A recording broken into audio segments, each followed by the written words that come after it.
going to be talking today about The Geezer. I wrote this poem in 2016, pretty much after I retired. And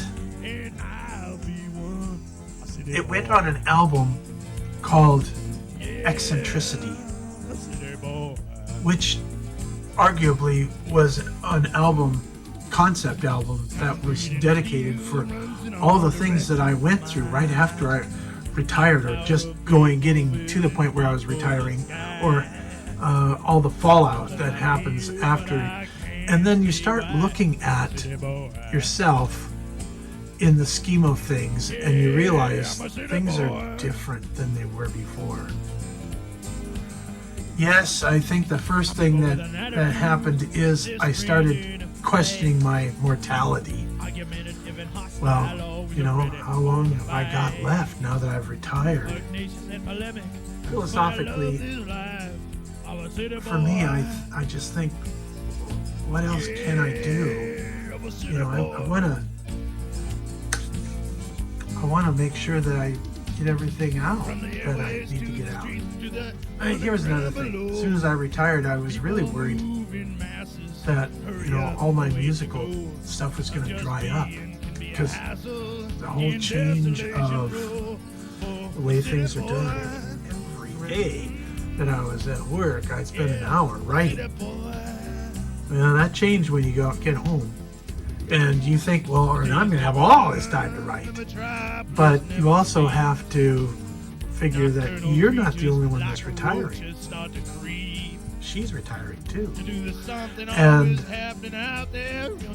in keeping with adventures, I have to know that that's important. That's really important. I want to keep that closeness. And there was a lot of other changes that happened. But I digress. So The Geezer, which actually is biopic about myself.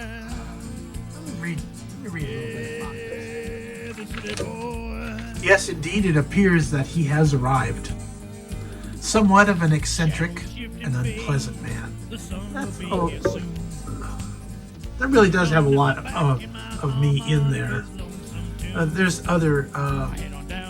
Let me read this one part. Well, I'll just tell you. He kicks and screams as he's dragged through bureaucracy. They love being unfair, annoying, and poking the bear, poking the geezer.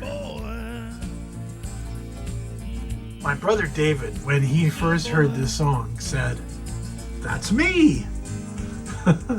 And I guess a lot of people can relate to the fact that unless you're a sheep, you're going to create your own path in this world. And in creating that whole path, there's going to be a lot of roadblocks. That's the way life is. It's just a real easy jaunt through. And all the things that you go through to get from point A to point B. I've also mentioned before, as you get older, you become a little less visible. I guess what I'm trying to say here is The Geezer. Let's just get back to that. I recorded this originally, like I was saying, in 2016. Or maybe I didn't mention that.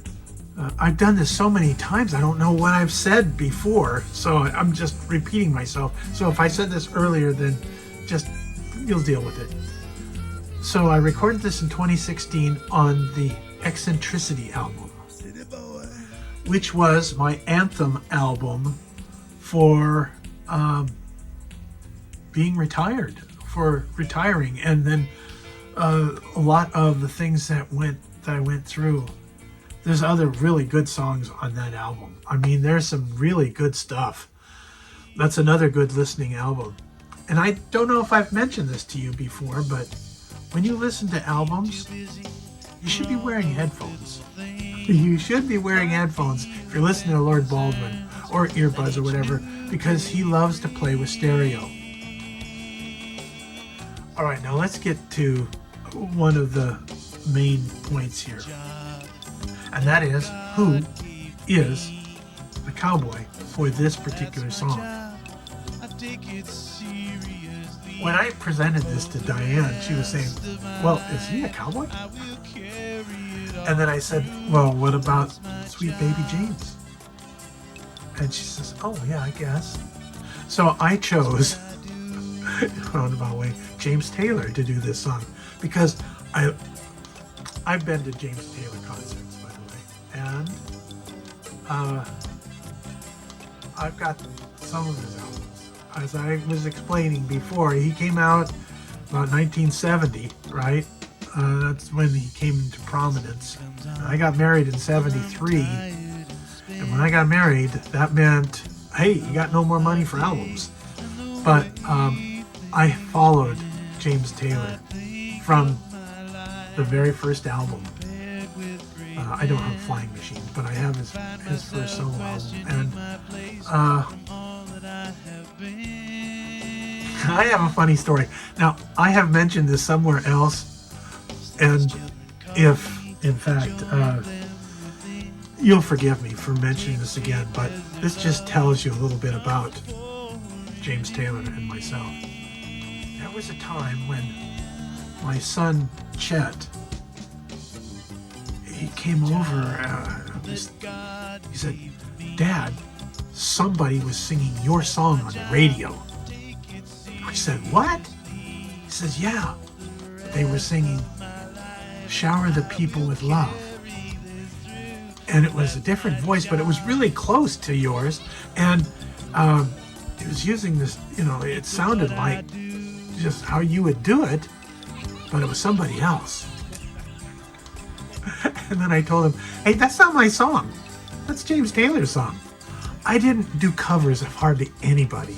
I mean, yes, I did a little bit of Dylan, a little bit of the Beatles, a little bit of Simon and Garfunkel,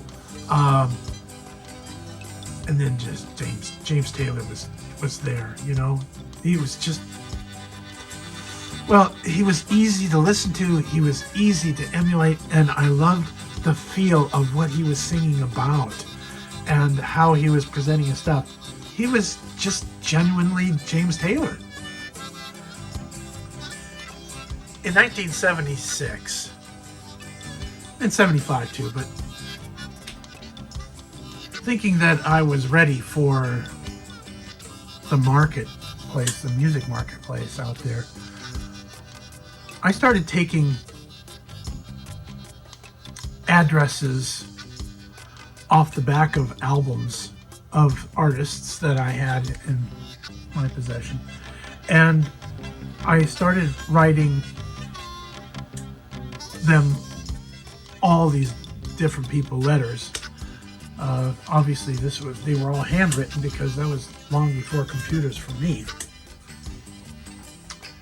And I sent these cassettes, ones that I had recorded, I don't know, probably about 6 or 7 songs.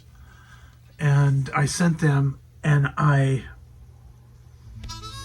what's the word I'm looking for? I just kind of, there's a word I'm looking for, but I can't think of it. And I sent them out to all these people. It cost me a lot of money too, by the way, because even though postage was cheap back then, cheaper, so was everything else. And I didn't hear back from very many people. I did hear back from some. And one of them that I heard back from was from Warner Brothers. And the ironic thing is that on their letterhead was this little graphic of James Taylor, and it said, "In the Pocket."